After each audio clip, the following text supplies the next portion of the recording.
Hi, welcome back to our channel. मैं हूं अमित दीक्षित और आप देख रहे हो अमित गणित वाला। आज हम एक नई वीडियो और लेकर के आ गए हैं जिसमें हम आपको बताएंगे कि एचसीएफ कैसे निकाल सकते हैं।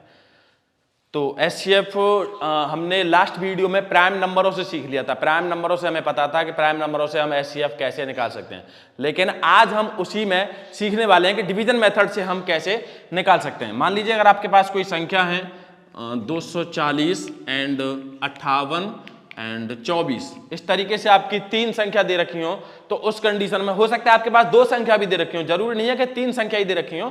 और तो उस कंडीशन में एचसीएफ आप कैसे निकाल सकते हो, इस तरीके से आज वो जो तरीका मैं बताने वाला हूं उस तरीके को अगर आपने एक बार समझ लिया तो फिर एचसीएफ निकालने में आपको दिक्कत नहीं होगी प्राइम नंबरों से भी। और क्योंकि लास्ट वीडियो में हमने प्राइम नंबर से बता दिया है और आज हम इसमें बताएंगे आपको डिवीजन मेथड से यानी भाग विधि से एचसीएफ कैसे निकालते हैं। चलिए, फर्स्ट आपको सबसे छोटी और सबसे बड़ी संख्या लेनी है। सबसे छोटी और सबसे बड़ी, यानी सबसे छोटी संख्या इसकी क्या है 24 और सबसे बड़ी है 240। तो छोटी संख्या का बड़ी संख्या में भाग देना है कंप्लीट, यानी 24 का अगर मैं भाग दूं तो 24 एकम 24, यहां से कुछ बचेगा नहीं, जीरो मैंने रख लिया यहां पे, यानी 10 बार भाग चला गया मेरा कंप्लीट यहीं पर। हो सकता है अगर नहीं जाता उस कंडीशन में मैं क्या करता, मान लीजिए अगर इसकी जगह पर होती 22 रख लीजिए आप, 22 अगर इसकी जगह पर होती तो उस कंडीशन में आपको पहले कंप्लीट भाग देना पड़ता।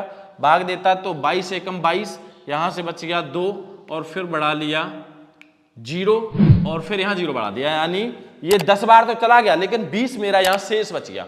तो शेष को आपको डिवाइजर पार्ट मानना है, यानी जो रिमाइंडर है उसे डिवाइजर लेना है। तो डिवाइजर पार्ट मेरा ये होता है 22, तो वैसे ही इस 20 को डिवाइजर मानना है और जो पहले से ही ऑलरेडी आपका डिवाइजर है उसे मैं डिवाइडेंडेड मान लूंगा, यानी जिसमें मैं भाग दूंगा। तो फिर दोबारा से ऐसे ही भाग दूंगा। ऐसा कब तक चलेगा, ऐसा मेरा जब तक चलेगा जब तक कंप्लीट मेरा हल नहीं हो जाता, यानी शेष मेरा अगर नहीं बचता है जब तक मैं इसे हल करता रहूंगा इसी तरीके से। अब देखिए मैं करता हूं, तो 20 एकम 20, इधर 2 बच गया शेष फिर दोबारा से, तो इसे फिर आपको डिवाइजर मानना है और इसको डिवाइडेंडेड मानना है और 2 धाड़म 20, यानी अब मेरा यहां फाइनल हो गया।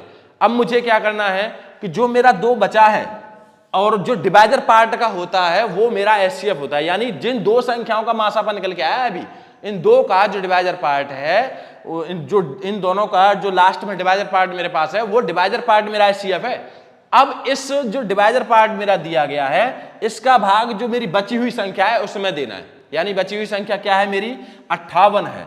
तो 2 से भाग मैं किस में दूंगा 58 में दूंगा, तो 2 दूनी 4, इधर से 1 बच गया, 2 नामू 18, यानी 29 बार मेरा पूर्णतः भाग चला गया।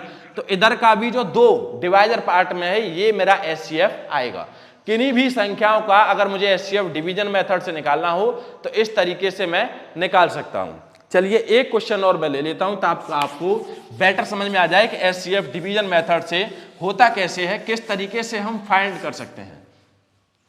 चलिए मान लीजिए कोई ये 100, 24 एंड 55, इसका मुझे निकालना है।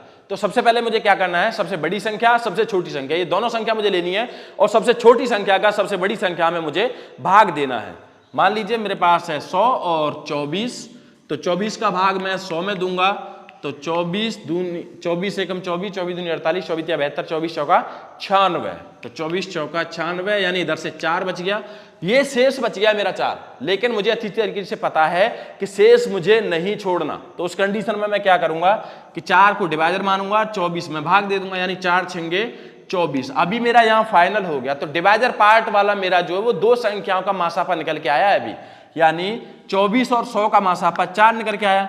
तो जिस 4 का जो मासापा है इसका भाग देना है मुझे 55 में, यानी 4 एकम 4, इधर से 1 बच गया, तो 15, 4 तिया 12, इधर से 3 बच गया, यानी शेष तो मेरा फिर भी बच गया इसमें।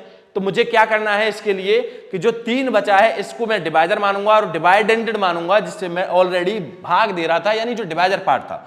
तो अभी मुझे 3 का भाग किस में देना है 4 में, तो 3 एकम 3, इधर से 1 बच गया, फिर मैं 1 का भाग दूंगा 3 में, यानी 1 तिया 3। तो फाइनली मेरा जो एचसीएफ आएगा वो मेरा 1 आएगा।